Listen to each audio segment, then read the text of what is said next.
Welcome to Ranger Reviews, a web series where we look at episodes of the TV show Power Rangers and then discuss them.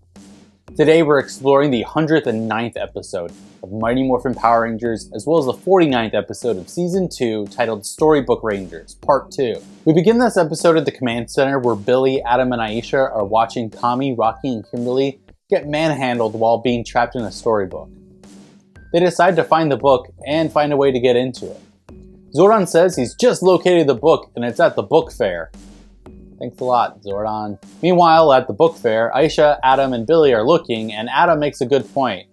They have absolutely no idea which book they're even looking for. Meanwhile, Tommy, Kim, and Rocky are huddling for warmth in a cave, I guess? Bulk and Skull are also about to make their monster come to life, and Zed makes fun of them for trying because nothing's going to happen. Then Zed zaps it with his staff, and it's a bondage turkey monster. It terrifies Bulk and Skull, who leave holes in the shape of them as they run through the wall. Then the monster says, "Oh, okay, we're playing hide and seek," and he follows them too. Aisha finds the book and it's acting weird and she drops it. Imagine she just squashed her friends. They look in and they see a horrible effect. Kim is worried that they're going to run out of air when suddenly Grumble is there, helping them out. He says that the monster got caught in his own avalanche.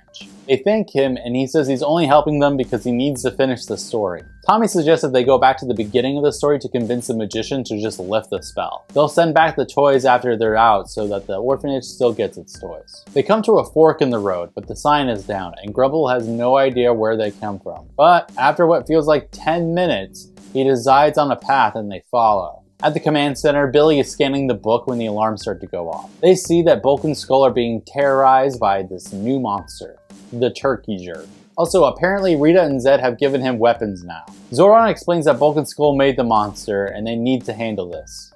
It's morphin' time. Blue, Black, and Yellow show up in the park, saving Bulk and Skull, but then they get fired at by a novelty-sized baster. Anyways, Grumble and the three teens are at the magician, but now Grumble is saying that he doesn't want to reverse the spell. Then Rita says that Mono the magician is her old friend, so it's not going to happen anyways. What the hell is up with this story? We're back to the park where the three Rangers are attempting to fight this giant-ass turkey, and Adam even takes out the power axe, using it as a melee weapon. Then the monster starts throwing cranberry bombs.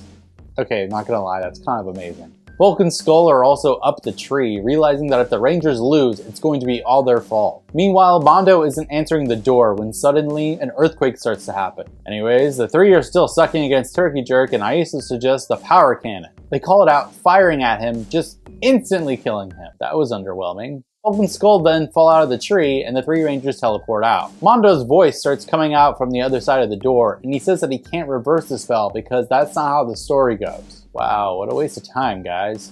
In the command center, Billy says that the story is rewriting itself as they do things. Adam says that the end of the book involves the toys getting delivered to the orphanage. And Aisha says, "Alpha, get me the colored pencils." What? She just draws the toys in like the worst way possible. And now they have the toys for the orphanage again. Grumble warns that Mondo the magician is also on this page, and they see a Japanese bondage man hiding behind a tree. Rhea suggests that Mondo would look great going through downtown Angel Grove, and he starts slicing at the page. Grumble starts to deliver the toys to the orphans, and his spell is broken.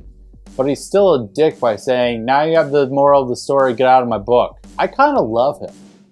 They disappear. In the command center, they find out that Rita and Zed took Mondo out of the storybook as the other three show up.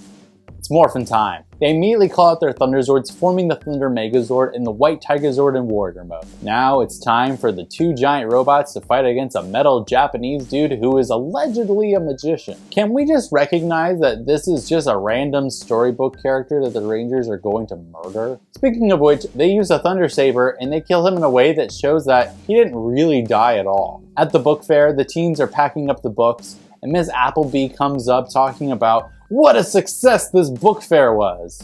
Then Bulk and Skull come in pissed off. They're going to donate the books that they got back to the book fair. Kim then gives them Grumble the Magic Elf, which they open and see Grumble moving around and he says hi to them. They understandably scream and run away in a panic and the Ranger teens just laugh at them. The end. Okay, that ending was a little too cruel, but other than that, these two episodes were decent-ish. It was an original idea that they got to use a Japanese villain for, and as underwhelming as it was, it could have been way worse. Honestly, season 2 is finally turning around right at the end, and I'm kind of starting to enjoy this show again. Will next time keep up when we once again enter yet another two-parter? Find out then, but until then, may the power protect you.